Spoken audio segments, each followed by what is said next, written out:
মামুর বেটা জয়ের লড়াই কেমন লাগলো আসলে? ইনশাল্লাহ অনেক অনেক অনেক অনেক ভালো লাগছে রংপুরের খেলা দেখে। ইনশাল্লাহ ফাইনাল হলে আবার আসবো। কার ব্যাটিংটা সবচেয়ে ভালো আজকে? তো তাওহিদ হৃদয় বিদেশিরাও দেখলাম যে আজকে অনেক ভালো। ডেভিড মালানের খেলা সবচেয়ে বেশি ভালো লাগছে। আর বোলিং নিয়ে কি বলবেন আসলে? বোলিং তো নাহিদ রানার মুস্তাফিজ পুরো ফাটাই দিছে। ইনশাল্লাহ রংপুরের হাতে। আমার অনেক ভালো লাগছে, আমার প্রিয় টিম রংপুর রাইডার খেলা দেখে আমার অনেক ভালো লাগলো। আমি প্রথমবার খেলা দেখেছি, ফাইনালে দেখতে চাই রংপুর রাইডারকে। খেলা ভালো লাগছে। কাইল মায়ার্স দর্শকেরও অনেক আশা প্রত্যাশা যাতে আমরা এবার চ্যাম্পিয়ন হতে পারি। হ্যাঁ, আমাদের প্লেয়ার যারা খেলতেছে ইনশাল্লাহ তারা যদি ভালো পারফরমেন্স করে তাহলে নেক্সট আমরা নিতে পারবো কাপ।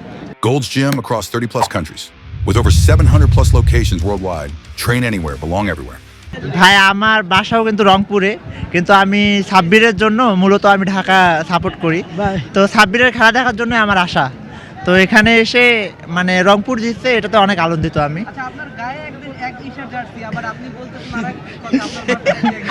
আসলে আসলে বিষয়টা হচ্ছে আমি সাব্বির আমার যে পছন্দের ক্রিকেটার সাব্বির আমার ঢাকায় থাকার কারণে আমি ঢাকার যাচ্ছি আর কি। এখানে আসলে আমার ভয়ের কিছু নাই, কারণ আমি নিজেই কিন্তু রংপুরে আমার বাসা, ঠিক আছে, আমার বাসায় রংপুরে। রংপুর রাইডার জিতছে, এক্ষেত্রে খুবই ভালো লাগছে, কারণ খুবই ভালো খেলা উপহার দিচ্ছে তারা আজকে। বিশেষ করে তাহিদ হৃদয়, ডেভিড মালান, ওদের খেলা খুবই ভালো লাগছে। মুস্তাফিজের বোলিং অ্যাকশন যদিও লাস্ট মুহূর্তে এসে সাইফুদ্দিন একটু ভয় ধরিয়ে দিছিল, যদিও মুস্তাফিজ ছিল তাই ওই রকমভাবে ডেট ওভারও ভালো বল করে, এই জন্য রংপুর কামব্যাক দিছে। রংপুর রাইডার্স প্রতিবারই তো প্লে অফে গিয়ে ফাইনালে গিয়ে হেরে যায়, তো আশা করতেছি এবার বিদেশি ভালো কিছু প্লেয়ার ফিনিশার ঢুকালে অবশ্যই এবার কাপটা তাদের ঘরেই যাবে।